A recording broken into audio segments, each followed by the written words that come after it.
Buenos días. Buenos días, chicos. Profe, si quieres, porfa, me lo puedes traer acá al colegio. Es que de acá me toca salir para otro lado, entonces me paso por el parque. Si quieres, porfa, tráemelo por teléfono.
Chicos, damos unos minuticos y empezamos. Llamo a lista, pero pues no voy a demorarme igual que siempre porque estamos un tricitico atrasados de temas. Pues atrasados no. Sí, no quiero que avancemos este día.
¿Qué hace, profe? Muy buenos días, Eslava.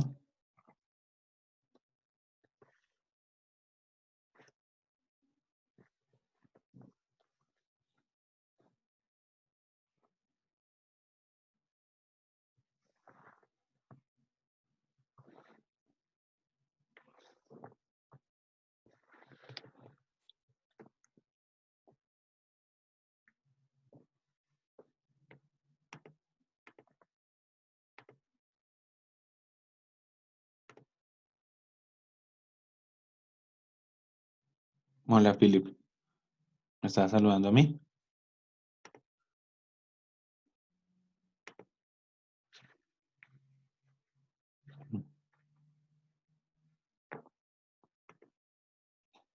¿Hicieron? Ay, por Dios. Toda esa plaga está ya metida. Así se van a contagiar rapidito.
Listo, chicos, empecemos entonces. Luego el llamado, el correspondiente llamado a lista y ya. 11, 2.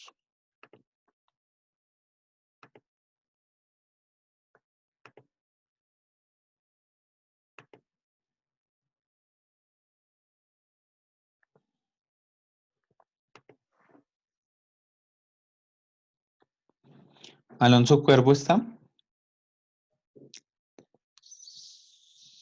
Yo presente. Presente, presente. Dios mío, ¿será que sí contamos esa asistencia? Sí, claro, está presente.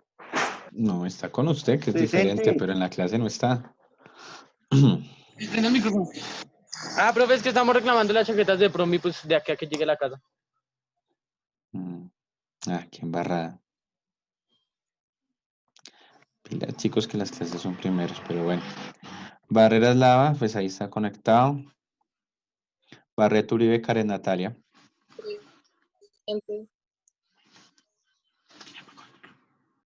No, no lo tiene apagado. Apáguelo. Bautista Molina, Sandra Valentina. Presente. Beltrán Cifuentes, Paula Mariana. ¿Paula Mariana no está? No, señor. Pongámosle la falla, qué vaina. 3, 4, 5. Profe María, Paula tiene problemas de conexión. Listo, yo pongo acá eso. Entonces igual ya, pues que problemas de conexión. Que se entienda ahí. Listo. Bolívar García Catalina. Presente. Buitrago Cabra Roy. Presente. Camacho Mejía Camila me dijo que no tenía Prof, micrófono. No, gracias, gracias. No, me encanta que estén así. Cepeda. aquí estoy. Ah, bueno. Bueno, Gabriela tiene siempre problemas de conexión. 2, 3, 4, 5.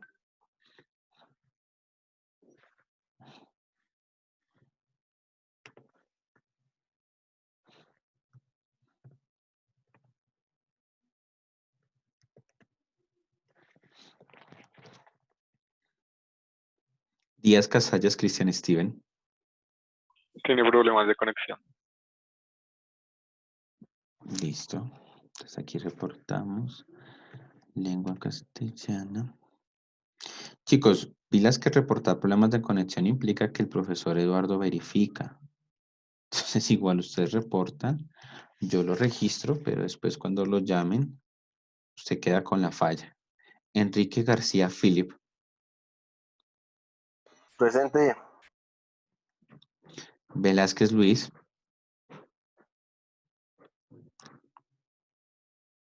Luis.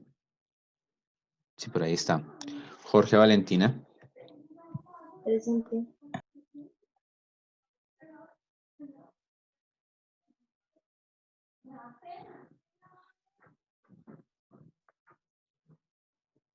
Malavera Méndez Daniel Alejandro.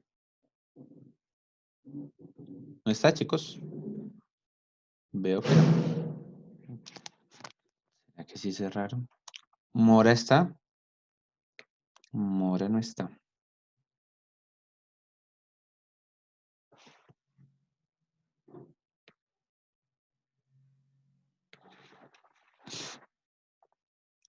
Nieto Paula Gabriela.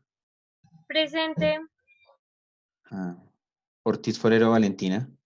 Presente. Párraga Posada Cristian. Presente. Perdomo Solaque Lina Alejandra. Presente. Pinzón Runza Natalia. Presente. Ujú. Ramírez Díaz Tania Caterín. Presente. Ujú. Rey Laura. Presente. Rincón Cortés Dylan Philip. Presente. Rodríguez Fajardo Sergio David. Rodríguez no está, chicos. Mi papá es que no se le escucha, qué pena. Casi no se le escucha a usted. Rojas Gómez Juan Manuel. Presente.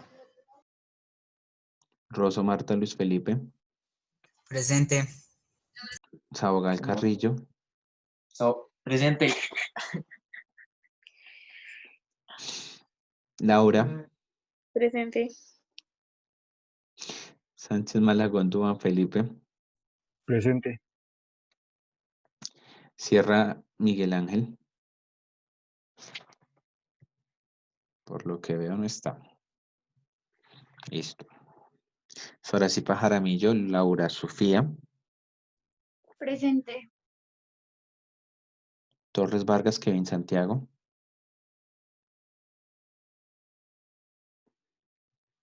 Torres no está, chicos. No está. Listo, por favor, van prendiendo la cámara, hombre. Por favor, prendan cámara, que es que todos los días toca hacerle la misma existencia. Villarraga Jason. Presente. Sí, ahí está. Zuluaga Fonseca está. Presente. Listo. Eslava, por favor, prende la cámara. Natalia Cepeda. Natalia Pinzón. Rosso. La señorita Soracipa. Señor Sánchez.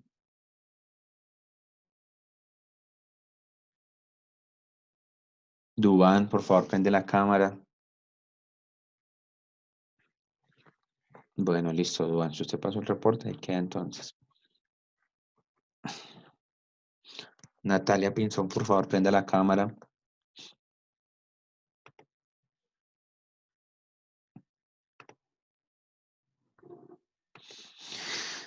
Listo, chicos, entonces.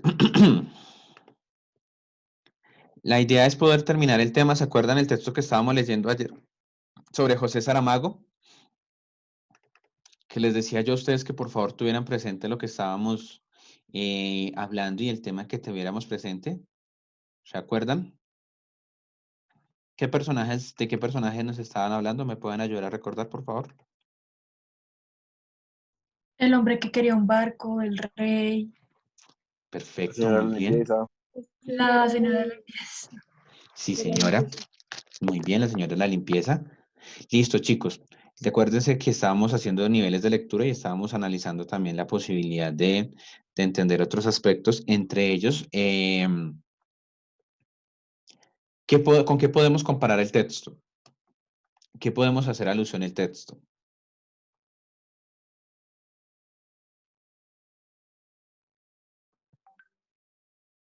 Ninguno hace una inferencia, ni infiere algo. ¿A qué se le parece? ¿A qué puede hacer relación?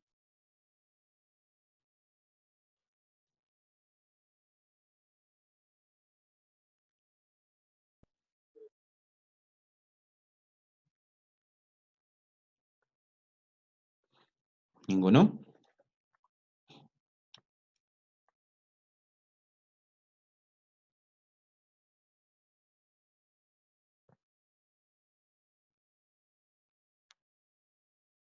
Listo, chicos. Entonces, la idea entonces es contarles un poco porque veo que pues están como desconectados hoy.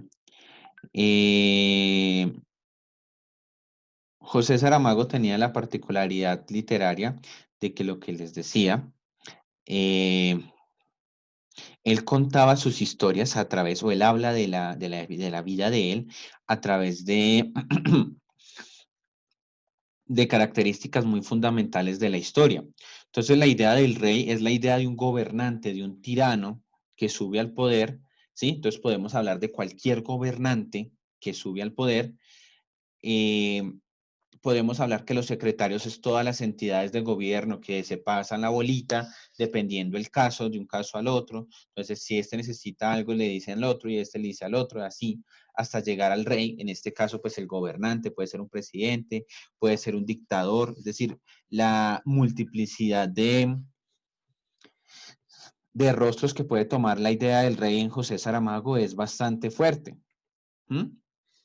Otra de las características es entender la señora de la limpieza porque como la justicia, si ustedes se dan cuenta, José Saramago hace una crítica social en el texto en el que ilustra la justicia como la señora de la limpieza, aquella que está pendiente de que se hagan las cosas, de que todo funcione, pero desde la crítica de José Saramago, la justicia debería estar por encima del poder, pero en el texto no la ilustra por debajo del poder, la justicia al servicio de un rey, al servicio de aquel que está, pues que se está, digámoslo así, lucrando o se está beneficiando del poder. Vamos a continuar con el análisis de lectura. Entonces quería que retomásemos desde ahí la clase pasada, empezamos a ver los tipos o los análisis de lectura, las variables dependiendo del texto, y empezamos a analizar también la idea, chicos, quedamos en la idea de que existen dos tipos de texto, el texto expositivo y los textos narrativos. ¿El de José Saramago es un texto expositivo o narrativo? Les pregunto. Narrativo. Muy bien, chicos, es un texto narrativo porque nos cuenta la historia a través de eso. Entonces yo no puedo decir un ejemplo. ¿Por qué será que yo hago la proyección y empiezan a apagar las cámaras? El señor David, los señores Abogales, la señorita Tania, el señor Rosso. Por favor, mantengan las cámaras prendidas durante toda la clase. ¿Mm? La señorita Tania nunca prende cámara. ¿Tiene problemas de la cámara o algo así por el estilo para yo informar? Tania. Natalia Pinzón. Profe, pues no sé, así me pasó la vez pasada en inglés. No sé si ahí me ve. No. No la veo. Listo, igual entonces la cuestión es esa. Entonces, existen las dos clases de texto. El de José Saramago que acabamos de leer es que leímos la clase pasada, perdón, es un texto narrativo. Un texto expositivo es muy diferente. Un texto expositivo nos cuenta una historia, nos cuenta un relato, nos ilustra frente a una situación y no tiene que identificarse con personajes como tal. Entonces, vamos a avanzar entonces un poco acá. Cada tipo de texto posee estructuras diferentes que implican la puesta en juego de diferentes procesos cognitivos por parte del lector, por presentar cada uno un tipo específico de organización de los contenidos. ¿Qué pasa con este tema, chicos? Nosotros analizamos y comprendemos texto cuando tenemos la capacidad de ilustrarlos, de referenciarlos. Por eso vimos primero los niveles de lectura, después vemos la comprensión de texto. Los niveles de lectura nos ayudan a esto. Cuando yo tengo unos buenos niveles de lectura, puedo hacer inferencias, puedo hacer interpretaciones y puedo hacer hasta críticas del texto. Pero dependiendo del texto, del análisis de los tipos de textos, yo puedo lograr eso. No es lo mismo analizar un texto narrativo que un texto expositivo. ¿Cuál de los dos es más fácil? Ninguno de los dos, porque los dos tienen su grado de complejidad. En el texto narrativo diríamos, no, pero yo lo puedo comparar con esto, con esto. Pero en el texto expositivo también yo puedo vislumbrar otro aspecto importante dentro de la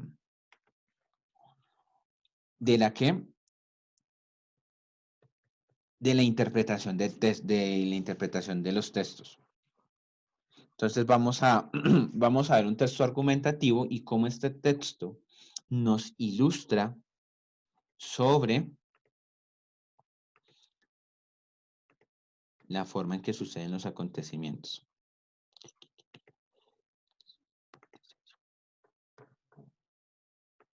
Le pido el favor a la señorita Gabriela que me colabore. Gabriela Nieto, por favor.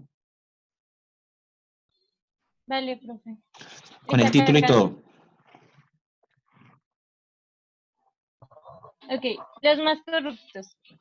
Es el precio que pagamos por ser los principales fabricantes de cocaína del planeta.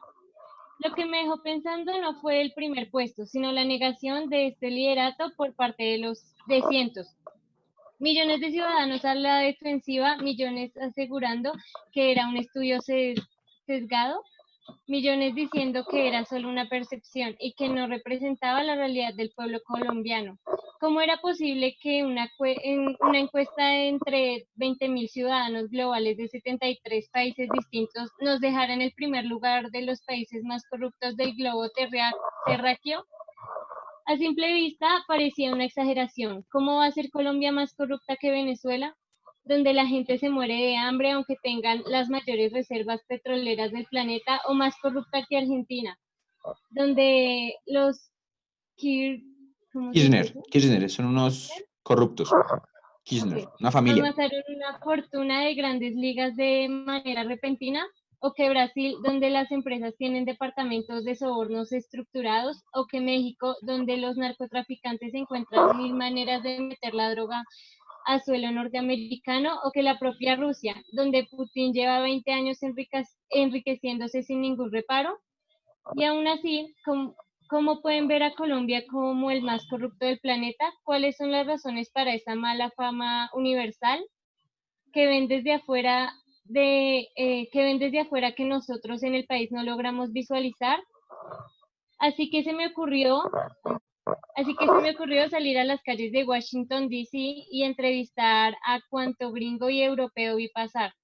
Diría que fueron aproximadamente unas 30 a 40 personas en total. A todos les hice una pregunta concreta. ¿Qué saben ustedes de Colombia en materia de corrupción y coimas? Ninguno dijo una palabra sobre Reficar, Odebrecht, los NUL, Sí, los señora, los planes Nule. de alimentación escolar, la fuga de Aida Merlano, el cartel de la toga, la corrupción dentro del IMPEC, las chuzadas ilegales, el Guavio Interbolsa, el cartel de la hemofilia, Saludco, Fidupetrol, la Dirección Nacional de Estupefacientes o el carrusel de la contratación de Bogotá.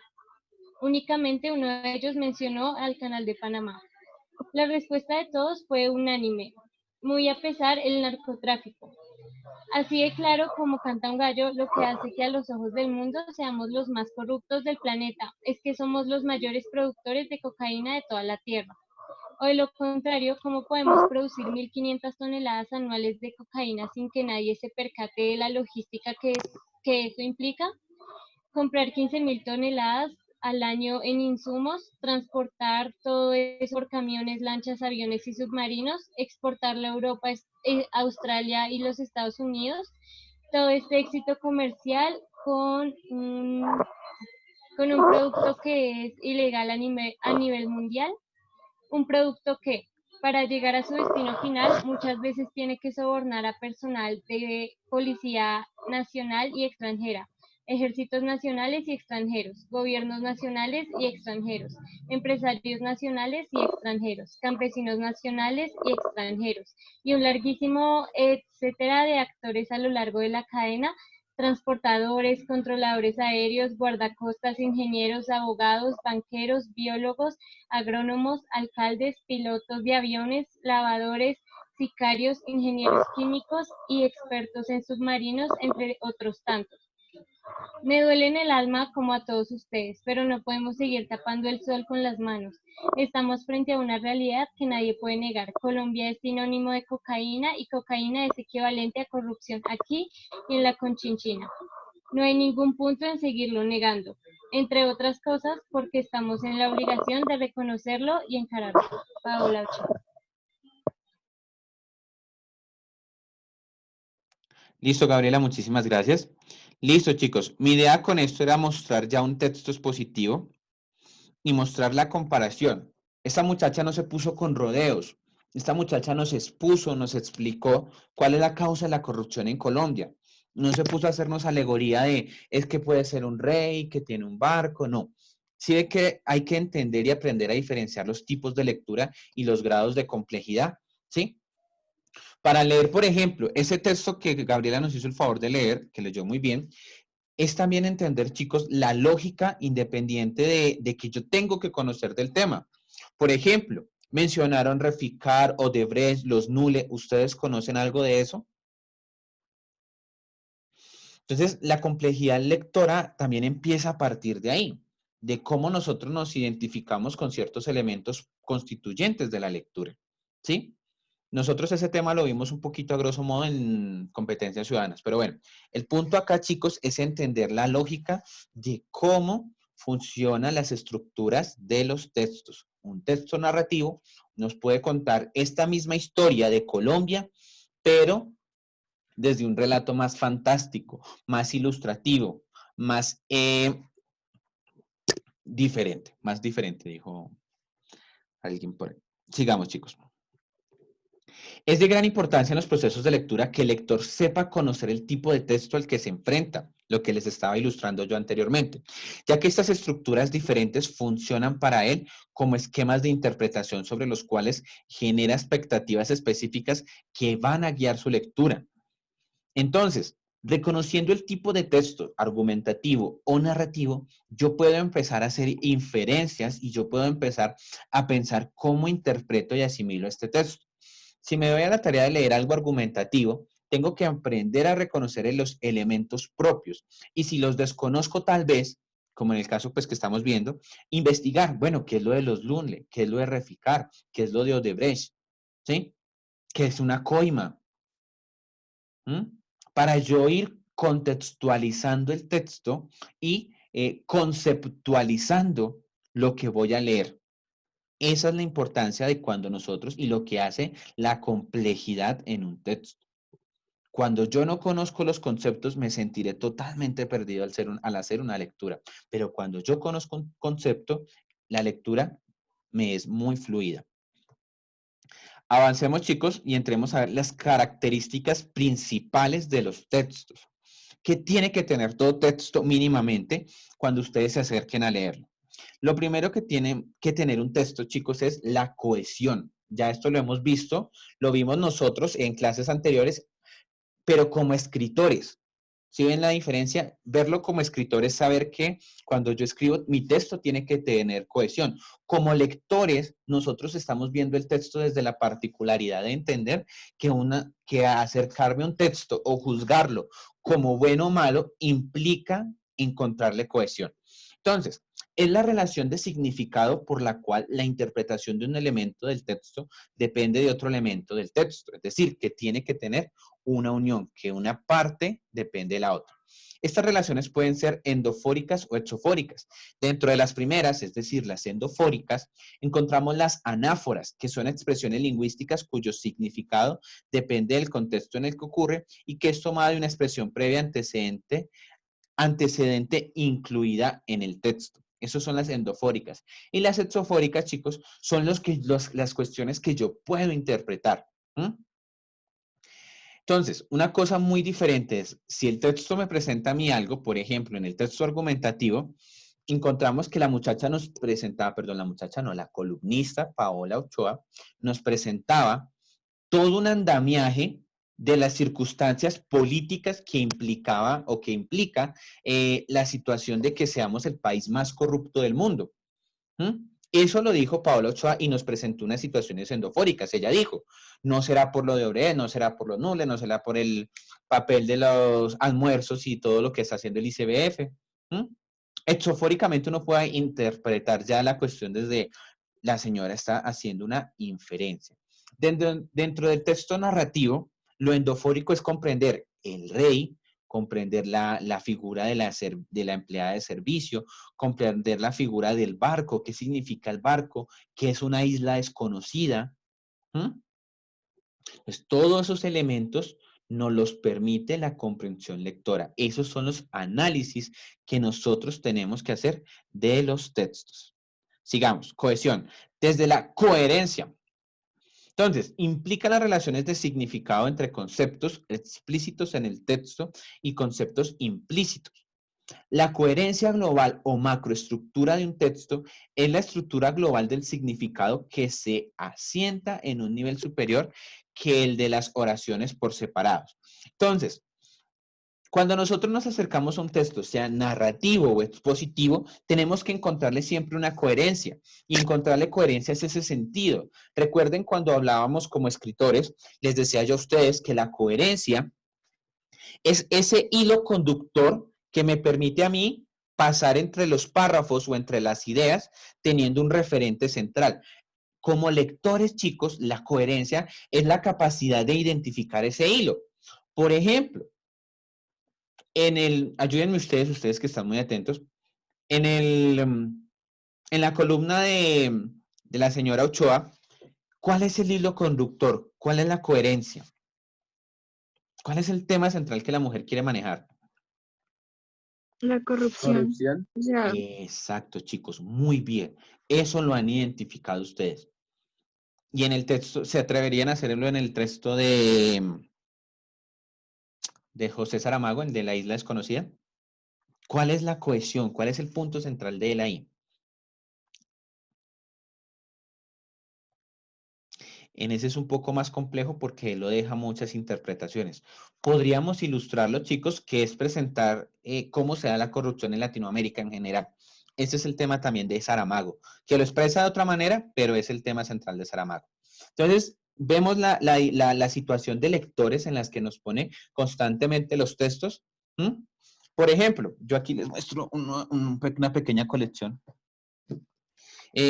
Yo siempre les he mostrado este libro de Rayuela que yo leo, y yo tengo un libro de filosofía sobre lecciones de filosofía.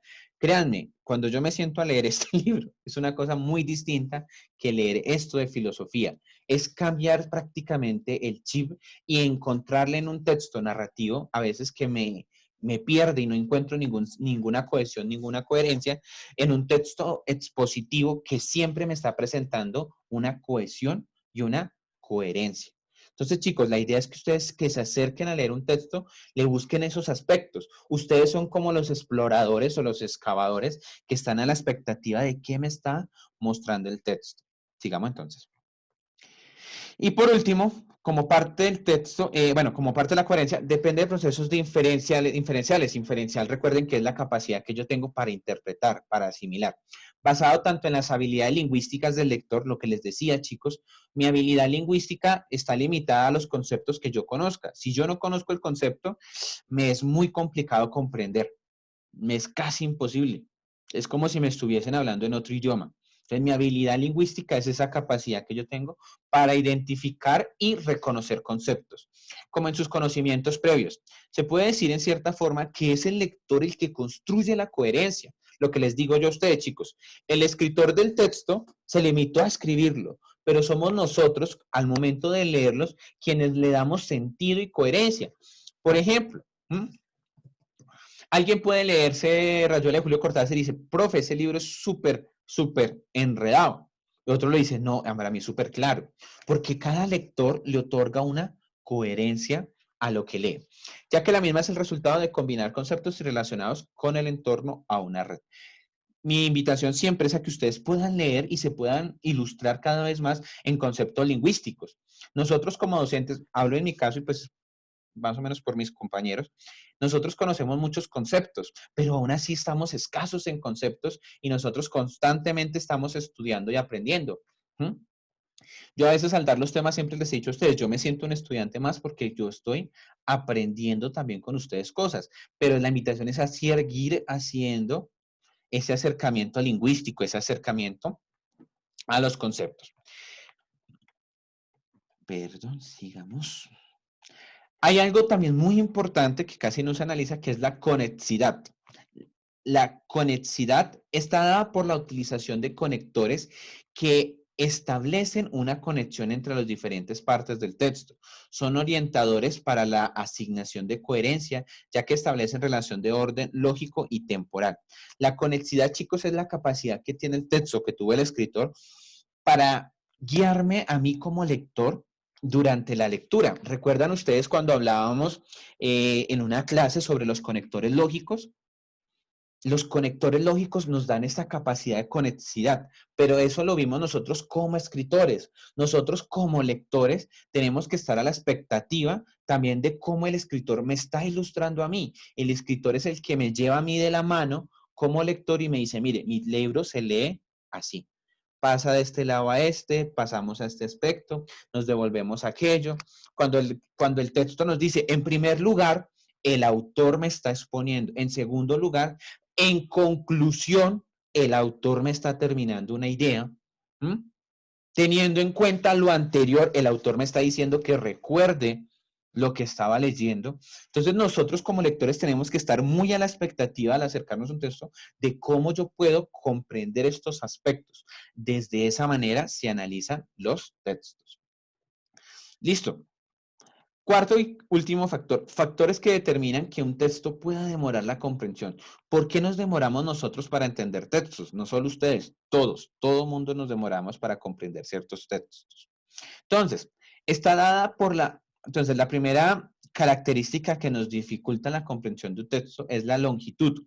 Entonces, está dada por la longitud de las oraciones, de los párrafos o del texto en su totalidad. ¿Qué quiere decir? Cuando un texto es muy extenso se vuelve un poco difícil de comprender.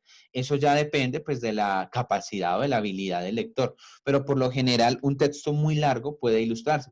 Ustedes pueden tener en cuenta esto tanto como lectores como escritores. Si ustedes van a escribir algo y lo hacen muy extenso, dificultará la comprensión. Por ejemplo, ayer que Gabriela nos colaboró con la lectura del último párrafo de José Saramago, ustedes se dieron cuenta que un párrafo resultó siendo casi una página y media, más de una página. José Saramago se da esa libertad como escritor porque es un escritor narrativo, porque él quiere ilustrar un aspecto, pero esa longitud de texto dificulta en muchas ocasiones llevarle y seguirle la idea a un texto. Implica que nosotros como lectores nos dispongamos también para leer. Por eso, pues en muchas ocasiones yo cuestiono y critico sus hábitos de estudio, cuando no es que yo estudio con música, no es que yo estudio viendo televisión. Me parece impresionante porque hay textos que no se pueden leer de esa manera. Entonces, una de las características es la longitud. La siguiente es la complejidad sintáctica de las oraciones. Entonces, ¿qué es sintáctico, chicos? ¿Alguien sabe?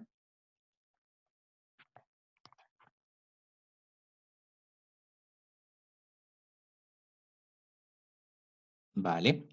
Sintáctica viene de sentido. Entonces, cuando nos hablan de complejidad sintáctica de las oraciones, nos hablan de la complejidad que pueden tener las oraciones. Entonces, se mide en función del número de subordinadas y el número de incrustaciones.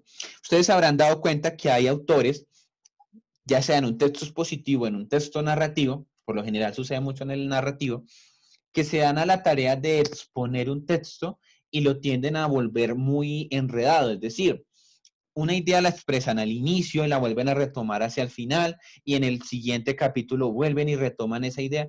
Esa complejidad sintáctica, es decir, esa complejidad de sentido que los autores le otorgan a sus textos puede dificultar. Por ejemplo, con José Saramago nos pasó a nosotros como lectores en el texto de La Isla Desconocida porque es un poco complicado inferir ciertas cosas.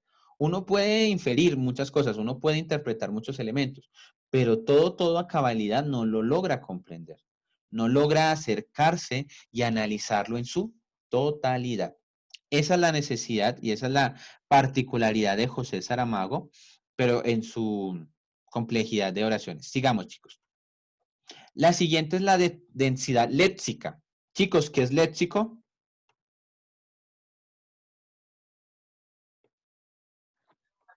La que maneja La que Laura no te escuché, qué pena. vocabulario, ¿cómo que se manejan? Sí, señora, la densidad léxica es el vocabulario que se maneja. Entonces, la densidad léxica apunta a que yo como lector tenga esa capacidad de conocer el lenguaje, ¿sí? No es que si el libro tiene 1000, 2000 y 3000 palabras, no, que yo conozca las palabras que el texto está manejando. Chicos, perdón, creo que nos cogió el tarde, como dicen por ahí. Vamos a dejar hasta ahí, mañana continuamos. Que tenga muy buen día y nos estamos hablando. Bueno, chicos, juiciosos. Porfa, más despabilados. Chao.